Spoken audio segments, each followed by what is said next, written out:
Olson has been blind since he was 12 years old, and for 2 years, actually, he was a varsity long snapper at Orange Lutheran High, but he's never done this in a live football game.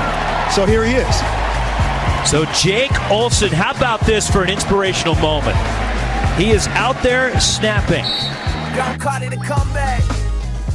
We have a blind cancer survivor who played long snapper at USC today. Yes, you're talking about great guy Jake Olson, the first blind player in college football history. You talk about a marvelous comeback story, Shazier. Plus, Le'Veon Bell is hinting a comeback with the Steelers next year. And the underdog Heat are going to the NBA Finals. Can they beat the Nuggets? From Wondery, I'm Ryan Shazier. Sound a little concerned about Lev Bell's request there. I'm Dave Damashek. And this is Don't Call It a Comeback.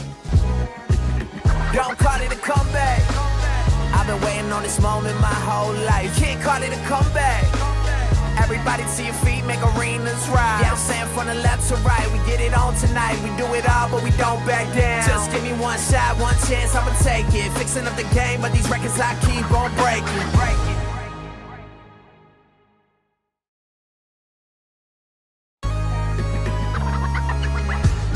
Hey, Shek, let's get into this Jake Olson comeback at USC. Let's do it, Shazier. Jake was born with cancer of the retina and had to have his left eye removed when he was just a baby. He still had vision in his right eye, and Jake grew up playing football and watching his hometown Trojans and dreaming of playing in the Coliseum one day. But the retina cancer returned in his right eye, and after multiple battles, doctors determined they had to remove Jake's other eye when he was just 12. Pete Carroll heard the story and is USC's coach at the time. He invited Jake to be part of the program over the following month.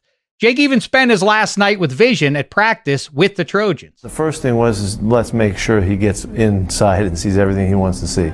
Even though he was blind, Jake returned to football, this time as a long snapper, and by his junior year in high school, he was on the field playing with his team. Next, Jake went to USC, where he walked on with the football team. And they took me down to the locker room and showed me my locker, showed me my pads, showed me everything in it. It just was that realization of, okay, like this isn't a dream anymore or an expectation, it's reality. Now, nothing was handed to Jake at SC. He had to attend meetings, go to practice, participate in workouts. All his hard work did not go unnoticed either. In the season opener of his junior year, Olson finally got the call. And a good snap from Jake.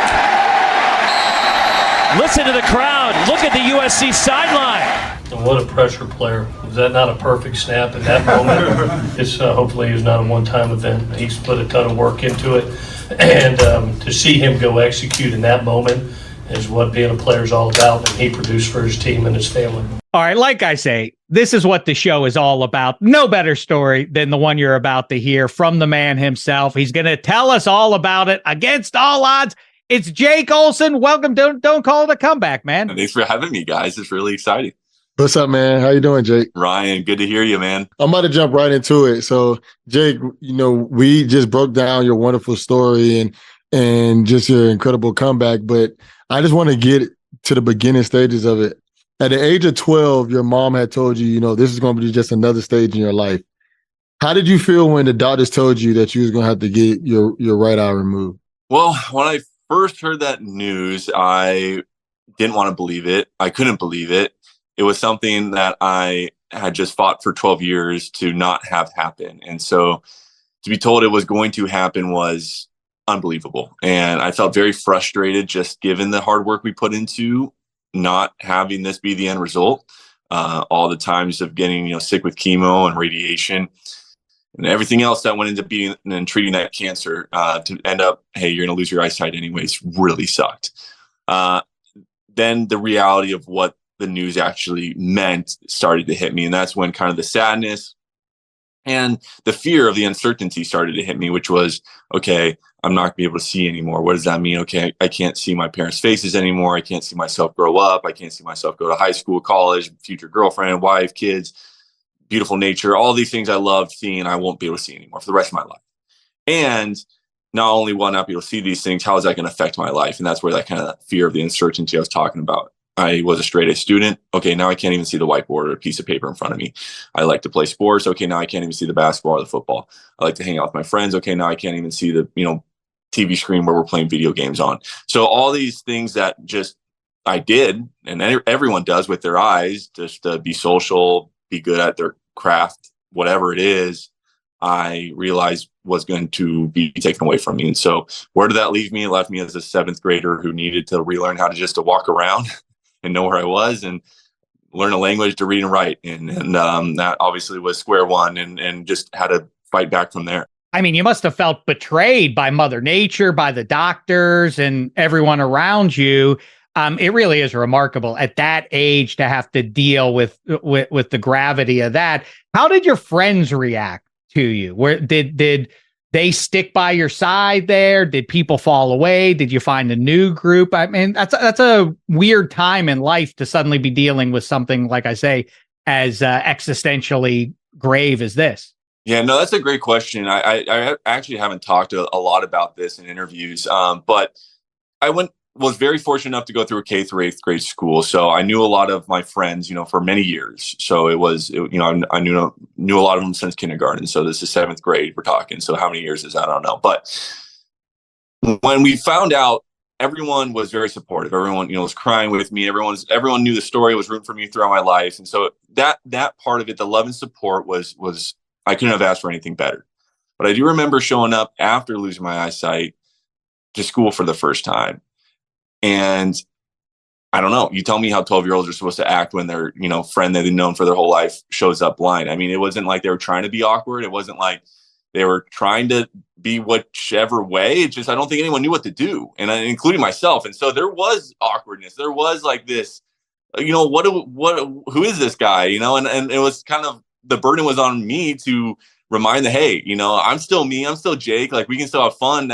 That looks different now. But yeah. And then, kids aren't always the most, the frontal lobe hasn't developed yet. So they're not always thinking about what people think of them or thinking about other people, what they may be thinking. So yeah, there's plenty of times throughout 7th, 8th grade that, kids would be going and playing basketball or playing football in the yard. And I just would kind of just hang there because I couldn't play necessarily more. And there was days where they would include me. It's not like every day, but there was just times where, yeah, people didn't think, hey, Jake's not really included right now. And so that was interesting to push through. I mean, that really was a very interesting time, as you mentioned, especially with a bunch of 12 and 13-year-olds. What's so interesting to me is that you played football before you lost your eyesight, and then you actually came back to it. Did you always know that you kind of wanted to come back to football? No, Ryan, I did not. I played, after losing my eyesight, flag football. I was playing flag football in my middle school. It was good athletes in Southern California, but it was flag football. And after my 8th grade year, I went to high school. I went to Orange Lutheran. So I played against, Mater Dei and Servite and St. John Bosco. Anyone who follows football knows those names really well. And it was real big boy tackle football at the highest level in high school. And I didn't think I could play a position. I played center in flag football. I knew being a center in tackle football, and especially at that level, required, hey, you're going to have to probably pull sometimes. You're going to have to be calling out the Mike linebacker. You're going to have to do all these things that required sight. And I just didn't want to sugarcoat it. I wasn't going to go out there and just do something that maybe I could, only do 10% of or whatever. I wanted to really compete if I was going to play a sport and put my time and effort into it. And so I played golf, and I did not play football until my junior year of high school. To your point, though, football is like my passion. I love it. It's something that's always just got a smile on my face, my blood to boil, and in many different ways. And so I remember sitting in the stands Friday nights, just looking at my friends playing the games, and playing on the field. And I just it was just itching at me. It's like, I don't want to look back on high school and regret not playing high school football. I mean, that's like, part of America, high school football, you got country songs, the whole choruses are based off of it. So I just really didn't want to look back. And so I figured a way to participate. And that was my friends telling me there's this position called long snapping. It's muscle memory. We know you play golf. You can hit a consistent, golf shot through muscle memory. No reason you can't also hit a consistent or snap a consistent ball then. And I said, yeah, that makes sense to me. So went out there, had to learn the craft, had no idea what I was doing. But once I did learn the craft, I showed back up in fall camp my junior year. And it was, it surprised everyone. Let's just say that. And the kicker and the punter and everyone else, the holder, were just like, hey, we want Jake snapping to us. He's the best one. We don't want anyone else. is it sports and specifically football? You mentioned golf as well. Is that what gives you a sense of normalcy that, wow, the life that I expected to have when you were 12 years old it sounds what you said 5 minutes ago makes it sound like, boy, the life that I wanted is now gone. Does the sense of being able to play sports bring you back into, I'm going to be able to handle this? And my second part of the question is, how do your parents react when you say you're going to go and play football without being able to even see what's happening out there? Yeah, well, for sure, Dave. I mean, like I made a goal when I was going blind that blindness wasn't going to rob me of doing the things I loved. I knew the things I loved doing were going to change, and how I did them were going to change, but I wanted to somehow make a way, find a way. And so I did that with school and friends and everything I talked about, but sports for sure. I mean, I'm an athletic guy. I love, putting myself through challenges with sports. I think they teach you a ton of tangibles and intangibles. So that really, continue to be athletic was a very important thing for me to do in any way, shape, or form. Now, I remember one of the things that because I brought up, a few times my freshman and sophomore years, just because I really love football and wanted to maybe, think about playing whatever, but teachers would tell me, no, you're not going to play. Like, that's stupid. You're going to get hurt. My mom, same thing. No, you're not going to play. That's stupid. You're going to get hurt. And so one of the things with long snapping, and the rules kind of have changed throughout all levels now. But, started, young in high school, which was, you can't line up over the long snapper. You can't, go after him or necessarily, just absolutely bull rush him or whatever. Now, I was never concerned. I mean, look, there's big boys out there, but I would feel much more vulnerable being a tight end or receiver going over the middle, knowing that, Ryan's lurking in the middle of the field there, than I would if, some 280 pound, 310, pound person lined up in the A gap and just wanted to kind of bull rush. It's like, okay, sure, that might put me on my butt, but that's whatever, right? Like, it's not going to, hurt too bad. So I was never concerned with it. When it comes to practice and just working out and conditioning, and when it comes to the position, like, you can't line up over the long snapper, but the long snapper does have to block, because if the long snapper doesn't block, you can't get the punt block or the field goal block, because they can't line up over you, but they can shoot that gap. So when it came to that, how was it for you when it came to practicing for that and just understanding the assignment, knowing that right now you might not actually be able to see who's going to actually be, you're blocking? You can hear the guys, but always the guards, they're punching inside on each side of me. And so number one priority for any long snappers, obviously get a good snap back there. But then, you kind of put up your hands and, like, look, you're not pass, it's not pass pro for 3 seconds, right? It's just get a hand on them, get a hip on them, just bump them, down, yeah. So that's really all you're looking for. So I could feel that. And I just would, if I had a hand or whatever, I just kind of just quickly try to just jab. I remember one of you'll like this. So my junior year, my first year playing high school football, we played Long Beach Poly in a playoff game, and Juju was a senior at Poly, and we had a field goal to go up late in the fourth quarter, and they were just going to come all out at this field goal because this was the game kind of on the line. And I remember my holder telling me, like, as he's lining up, he's like, "Hey man, Juju's like right there, like, best of luck." So that's crazy. I had to clip him a little bit, but he didn't block it. We made the field goal, so I guess I won that battle. Speaking of Juju and in the USC, when do you first connect with the head coach back then, Pete Carroll? Pete, when I was 12, really heard my story, I think, through multiple avenues. I don't think he ever knew what was going to really come of it. I just think he wanted to do something cool, have me come up there to a practice. So he invited my family and me up there.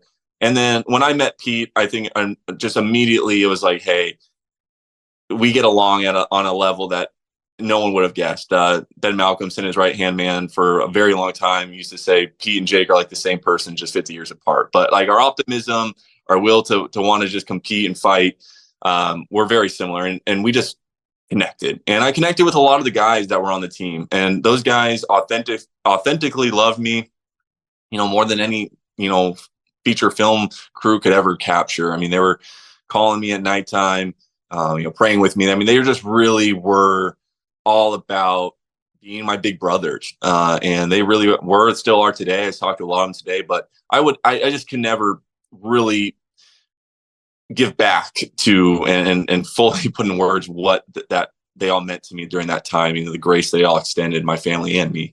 So that was really kind of my first inside look to USC football. Now, Pete left for the Seattle the year after. So then Kiffin came in and, still was around the team a little bit. And then I went to high school, and then Kiffin, my sophomore year got fired, and then they brought in Sark. And so I kind of wasn't as close with the program. And then when I started playing football in high school, even though they weren't necessarily actively recruiting me, I still was playing football. So they had to treat me as a recruit, as any other high school football player. So that limited my interactions with the program, but I could still come up to practice as a recruit and, have that wristband on and just, talk to whoever, whatever. But one day I was doing that my senior year, and Sark came over to me and basically just said, "Hey, you're planning on coming here, aren't you?" And I said, "Yes." And then he said, "Well, do you have the grades again?" And I'm like, "Yeah, I do." And he goes, "Well, what's your relationship going to look like with the football program when you're here?" And I said, I don't know. I really haven't put too much thought of that because I really didn't. I didn't know how it was going to be, right? I just figured maybe I was just a student with a cool past with USC football. And he said, "Well, I've seen you snap," because he did. He came to our games and practices, given what type of league we were in. And he just said, "If you want to snap on this football team, I don't see a reason why you shouldn't." And as soon as I heard that, I was like, all right, there's no other way I'm going to any other college or doing any other thing in college than playing football at USC. I just want to get this straight. So sliding door style, if Coach Sark doesn't plant the seed, were you even thinking of college football, period, let alone one of the most esteemed programs in the history of people? I was thinking about it a little bit, but, I had no idea. I didn't know what kind of coach would want to work with me or could, see that possibility. But as soon as Sark mentioned that, I just, okay, that was just my door. I wasn't going to let him change his mind. I wasn't going to let him think about what he just said. I just was like, okay, let's make this happen. You end up going to a USC, getting onto the team and, play your first game. Later on, you get Pac-12 Special Team Player of the Week. Where does that award rank among your other accomplishments? Because that has to be an amazing accomplishment to have, just knowing that, hey, at first you never thought that this was a possibility, to now you have an award that some of the greatest players that ever play in the Pac-12 never even received. Yeah, Ryan, it's special, man. I mean, it's really something that I still don't necessarily believe. It's like, is this a dream that I wake up from one day? I obviously put a ton of work into it. I put a ton of work in my craft. I took that initiative to want to still play football despite not having eyesight, and it took people around me to see my passion and for me to show them the skills I've learned to believe in me. And then they did believe in me, and they made ways for me to get out there on the practice field and then the playing field. That was true in high school, and then that was true in college. And so I think it was a culmination. Beyond that, I think one of the coolest things about just getting in the game and actually being able to do that on the Coliseum turf was that as a 12-year-old, all those USC fans, all of college football nation, sports nation, I mean, when they were showing my stories and features and stuff, they so much support, right? So much outpour of just prayers and love and support. And they followed me throughout high school. They did another piece. So they were, supporting then. And then when I went to USC my freshman year, they were so happy I was there. And then finally I got the snap, and everyone who was in that stadium had seen me when I was 12 walking, the field with Pete Carroll. They'd watched me grow up. They'd seen me overcome this battle. And I think the culmination of just everyone feeling like they were involved, right? Like even the person who's in, the Midwest in America, whatever, and they turn on, I remember that story. Like, that's the coolest thing for me, because I mean, they're a part of it. They were absolutely a part of why I did what I did, because I knew I was inspiring people. I knew I was motivating people, and that in return inspires me. And so everyone really truly was a part of that story and that snap. And I think everyone felt it. And that's really what I think makes that story even more special than just, a cool cat who's blind going out there and playing football. Don't call it a comeback.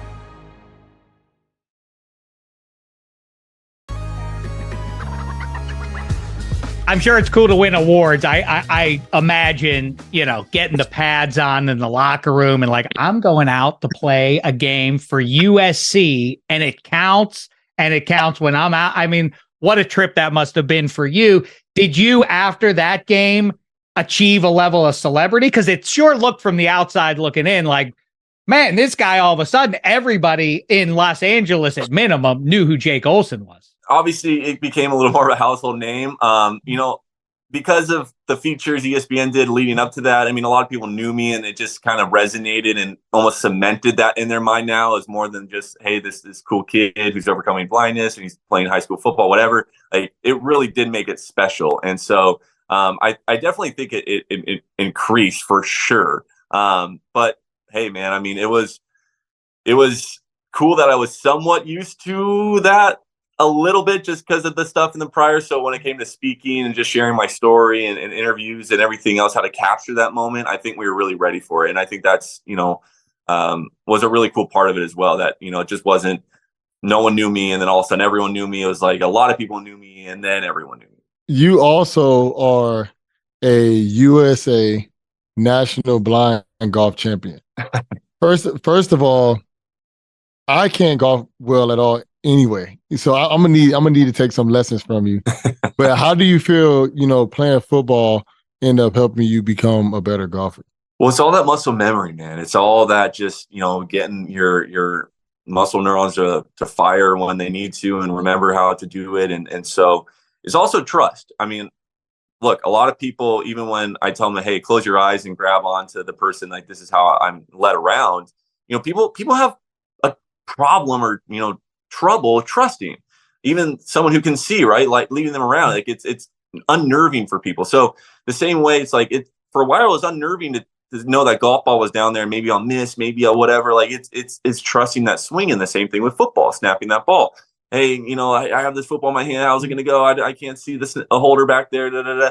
So it's trusting yourself was like one of the bigger things that both football and golf put into my mind. It's just trust the preparation, trust the practice, all that. And so, yeah, when it comes to golf, there's a lot more feel than just snapping the ball that comes to golf, a lot more different shots you have to hit and everything. But there's so much similarity between just that muscle memory and that trusting and that practice and repetitive motion and all that played a role that paralleled each other. So that was a huge part of it. But yeah, golf, I'm still trying to master golf, Ryan. I can play well, but don't tell everyone I'm too good yet, because when I'm 80 years old, I'll still be trying to master this game. I guess that's the beauty of golf, but it is the most frustrating, mental, tough thing you could ever probably do is pick up the game of golf. I went in on that foursome, the tutoring from Olson to Shazier. I just want to be witness to that. Like, I need to know your handicap before he asks the next question. So right now, if you look on USGA, it's at a 12. Wow. Okay, that's pretty dang good. I'm just letting you know that. I know. I'm trying to get to single digits. I really am. I would think on some level, for real, that there is an advantage if you're a good athlete and you can condition yourself, the muscle memory and everything. Better to not see how daunting, like, hey, there's water on the right. Like, don't tell me about that. I don't know what's out there, right? I mean, also, you talk about the long snapping. Is there a daredevil quality to what you do, or your other sense? You said, I can hear the guys and all that kind of stuff. Is that something that plays out for you? There's a life lesson there somewhere, David, not just staring at the troubles that are live in front of you and instead just focusing on what you can, do. So I agree with you, man. I do think there's maybe a chapter of a book in there somewhere. But when it comes to daredevil, yeah, so there's a lot of my former teammates and people I know that are trying to push a conspiracy maybe out there that I can see, actually, and this is all a farce because of some of the stuff that I do sometimes. So look, people always ask, do your other senses increase? One of those senses is hearing. And I'd say hearing more than anything, I feel has increased. Now, has it increased to the point where I can hear, like, if you want to get, technical, like a decibel level where it's like, oh, hey, Jake can hear, at this quiet of a decibel where other people can only hear at this quiet of a decibel? Not necessarily. What I think it mostly stems from is we are visually distracted from what we are always hearing, right? I'm always focused on what I'm hearing, no matter what I'm doing. Other people can be a little distracted from what they're hearing and also focus on what they're seeing. That's not true for me. So I think a lot of times it goes like this. Oh, did you hear that? The person's like, no. And I go, well, listen. And then they go, oh yeah, I hear that. How did you hear that? It's like, well, I was more focused. So they can still hear it. The other thing, hearing becomes a lot more than just hearing noises. It is how I orient myself. So yeah, the daredevil part of it is I can know where someone is by the sound of their voice. I can feel where they are by just their body kind of interrupting the white noise. I can know when a hallway opens up. I can know when maybe there's a tree branch hanging down and I can kind of duck out of the way real quick as it gets closer because I can just feel that sound there. I'm not the best at echolocation. There's other blind cats that are real, real good at it. I kind of just use my ears. I don't really click or nothing like that. But that type of stuff is where people get a little weirded out with me. Hey, Jake, all I got to say is, unfortunately, you're going to be hearing that USC is not winning the championship again this year. Oh, So man, Ryan. I just want to give you a heads up. I know you're a big Trojan fan, and I want to hear what's your expectations for them this year. Man, look, if we can tackle. So, Ryan, if you want to go show them how to tackle, practice tackling. That's really, I think, what separates us from a championship to losing the Pac-12 championship again, because really everything's there. Everyone is where they need to be. We got the talent in every position, but for some reason we forgot how to tackle, and that's pretty important in tackle football. I think a lot of teams are working on that one. Yeah. It's Shazier's still trying to figure out what happened against Michigan, and he's still making excuses. Oh my gosh. I got to say, I talk about the superpowers half kiddingly. Yours, to me, who's talked to you just a couple of times in your life, yours is, among them at least, is your sense of humor. You are a delightful character. You dealt with as much as anybody should ever have to deal with in life and more. And listen to you. What a delightful guy. What a funny guy you are. We really appreciate the time, man. Well, thank you, Dave. You just like my Twitter, don't you? I love your Twitter. And you know what I really love is when I see a favorite show up from Jake Olson. That means I know I did something right. I love Ryan. I don't know if I'm following on Twitter. I'm not the best with following on social media. I just can't see tweets and stuff. No, I'm kidding. But I will definitely give you a follow, Ryan, if I don't already. Yeah, same here. I'll definitely give you a follow as well. And right. and I know that the commentators matter a lot to you when it comes to listening to the game. So that's one area that I'm trying to work on as well, so I can make sure that you have a heck yeah. That's how I get all my opinions, man. And trust me, my friends, the things they say the most frustrating part of me is that I'll argue. I will sit there and argue calls. I'll say that was a bad PI call all day long.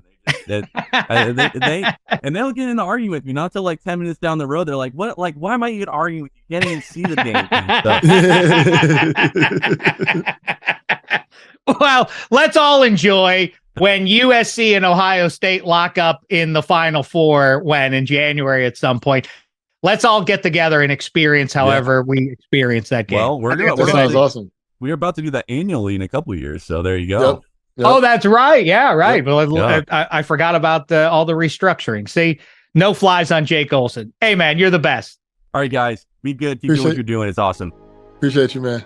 One more time, great thanks to Jake for joining us today. And in the meantime, summer is back, which means Shazier is headed back to the theaters.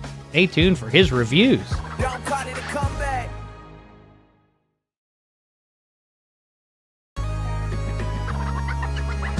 Time for some other comeback stories in the news we need to give a look at this week. This is the Checkdown. Let's get to it. 5-0. The Boston Celtics comeback from down 0-3 came up short, which means the Heat are going to the NBA Finals. Just get to it here, 5-0. Who you picking, Heat or Nugs? Man, this is going to be a tough one for me because everybody's going to go with the Nuggets. The bookies are going with the Nuggets. Everybody's going with the Nuggets. My head says go with the Nuggets, but I think my heart's going to go with the Heat because the whole season, the Heat have been told they can't do it. They can't do it. They played against the number one team in the East. They said they couldn't do it. Then they beat the Knicks at home. Obviously, they play home and away, but they beat the Knicks, who was the higher rated team. They beat them. Then they played the Celtics. Took the Celtics up 3-0, came back down, and it was 3-3, and then finished them off at the end when everybody thought that Boston was going to win in Boston. So, obviously, the logical answer would be the Nuggets, but for some odd reason, I just feel that this year is the Heat's year, and they figure out a way to win this thing. You know, it's funny, Shazier. We talked to Chris Hogan several months ago about one of those losses in the playoffs that the Steelers took to the Patriots. Do you feel a little satisfied? Do you feel like this serves as some revenge for the Boston sports town, taking a real tough L from the Miami Heat? And in fact, they really kind of got Belichick, didn't they?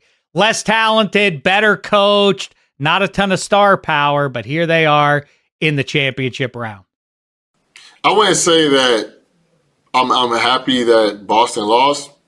Obviously, I'm from Fort Lauderdale, but in this situation, I was actually rooting for the Celtics. And the reason I was rooting for the Celtics because I really like how Jason Tatum plays basketball. And with him getting hurt, it really derailed their team a bit. But Jimmy Butler is just a dog. He has that competitive juice in him that a lot of players don't have. A lot of guys don't have what Michael Jordan had, what Kobe Bryant have, and Jimmy Butler has that. Obviously, he hasn't won a championship yet, but just turning up in the playoffs when his team needs it the most, he does it. And that's the reason that I think that they can figure out a way to win this, and that's how they got out of Boston. Give me the Nugs in a sweep. That's what I think is going to happen. 5 at most. I think this is Denver's time to celebrate a mile high. Speaking of being a mile high, Le'Veon Bell gave an interview the other day. He talked about the fact that he used to smoke before games. He also said he wants to retire a Steeler, wants to play for the team. 5-0. Do you think your former teammate from Black and Gold days has a shot at living out what he is saying is what he wants to do going forward here? Man, Le'Veon Bell was one of the best backs in the league for a very long time when he was in the NFL. And when he ended up leaving the Pittsburgh Steelers, some say he may have burnt some bridges. Some say, hey, he made a wrong decision. But at the end of the day, you know, that's only up to him to find out. But for him to come back to the Pittsburgh Steelers, I don't really see it happening. But if he did come back to the Pittsburgh Steelers, I don't see that being too bad. And the reason I say that is Najee is going to be our premier running back. Even if he comes back, Najee's our premier running back. Jalen Warren has played well enough to say, hey, I'm a third down back. But it would be nice if Le'Veon still has the same ability to come in there as a third down back. And now we have a 3-back option and, you know, we can always, you know, move the ball around. The big thing is, though, when you have too much talent, so now people are controlling the ball. Now people are crying. Now people are getting frustrated. I can see him possibly retiring as a Steeler. He coming back and saying, hey, I want to play for the Pittsburgh Steelers. I want to retire for the Steelers. I can see them possibly allowing that to happen.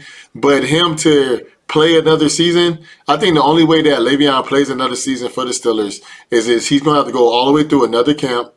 He's going to have to take vet minimum.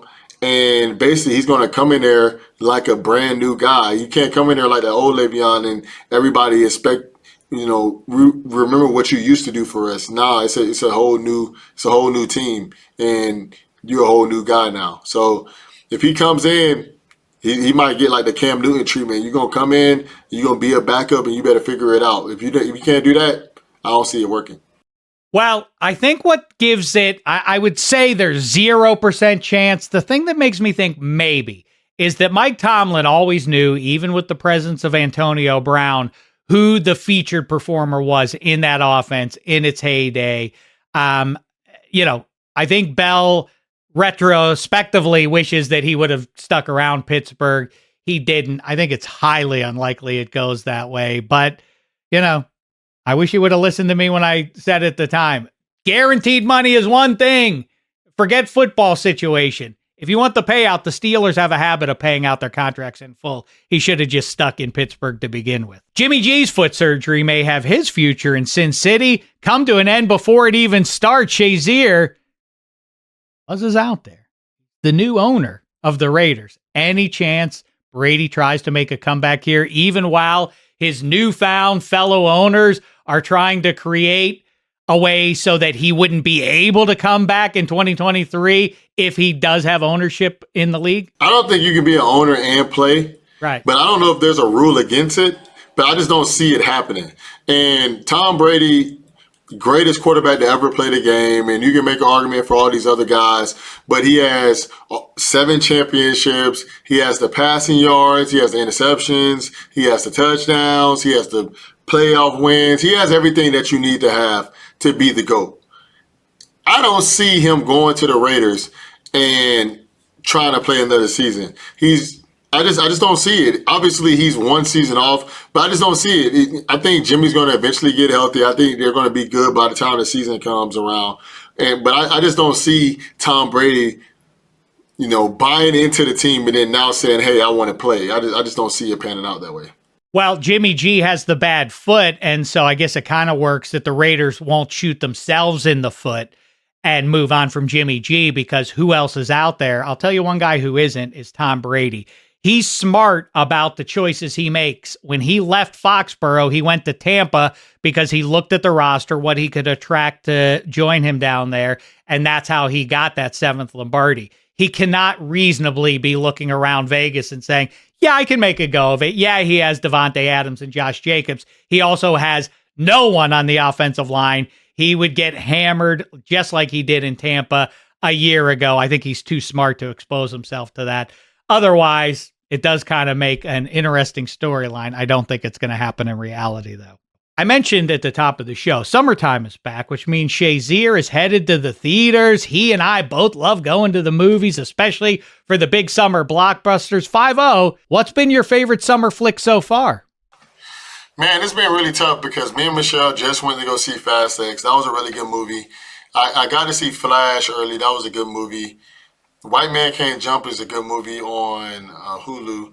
And then the Mario movie, my son loves it. He's watched it a bunch of times already. So it's really hard for me to say which one has been my favorite movie, because I do like action. I would say Fast X, because it's just a lot going on. But the thing is, the whole time I'm watching the movie, I'm like, man, like, you got to be serious. Like, like, they can't keep doing this. Like, they can't keep having these guys act like they're just invincible. So I don't know. Like, Fast X is a good movie. I like that one a lot. White Man Can't Jump. It was better than I assumed it to be, and I really enjoyed it. My wife, me and her really enjoyed it. We like watching it, and I think that was. I would say if it was one of those two movies, I'll probably go with.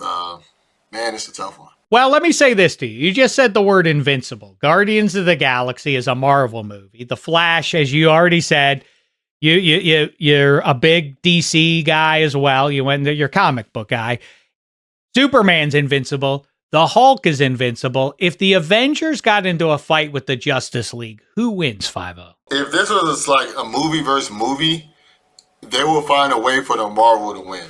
But if this was just like real life and these guys were fighting, DC will win. Because like DC, there's superheroes in DC are OP. They're overpowered. Like they're way stronger than the villains that they have to go against in the movies compared to the villains that Marvel has to go against. Marvel villains, they're normally stronger or smarter than the Marvel characters, and then they find a way to, find some resilience. Well, wait a second. Let's go one by one. Iron Man versus Batman. 2 smart multi-millionaires who have tricked up suits, but they're just human beings. Who wins that go head to head?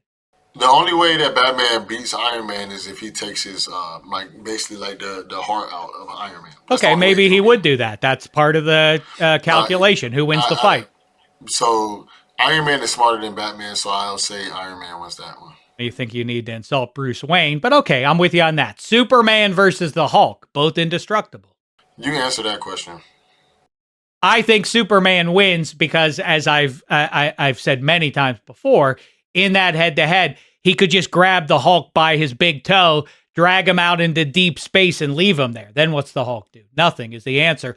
But Thor, also not of this earth. He might have a say in who wins that. Like, he might jump in with the Hulk, and then the two of them together could maybe take down Superman. Then you have Doctor Strange versus the Green Lantern, I think, with their mystical powers. I don't know who wins that one. Doctor Strange will probably win that one. Okay. And then who's Spider-Man fighting? I mean, who's even left for him? Like Robin? Flash. Wonder Woman? Captain America has to fight Wonder Woman. He would lose. Who wins that? Wonder Woman. Wonder Woman beats Captain America. That's not very patriotic. If you do Spider-Man versus Flash, or they have a character in DC that's basically Flash, but it'll be Spider-Man probably, and Spider-Man can't beat Flash. And then if you put Spider-Man versus Cyborg or something, he probably that might be the best chance that he'll beat. Then Aquaman, I don't know who Aquaman will fight. Black Widow. Man, this Aquaman phony. How you say he's the worst? I don't even want to get heated up right now. We're about to wrap the show up. I mean, this Aquaman, this character, he's abusive to the fish out there. He takes advantage of them because they're dumb. And he's like, hey, look, there's a nuclear sub over there being driven by an evil bad guy. Well, hey, fish, why don't you go do something about that? Like, well, that's a superhero, and he's a liability out of water. Black Widow would kick his bum if it were on soil. There's water everywhere. The only way that he would probably lose a fight is if he fights in the desert.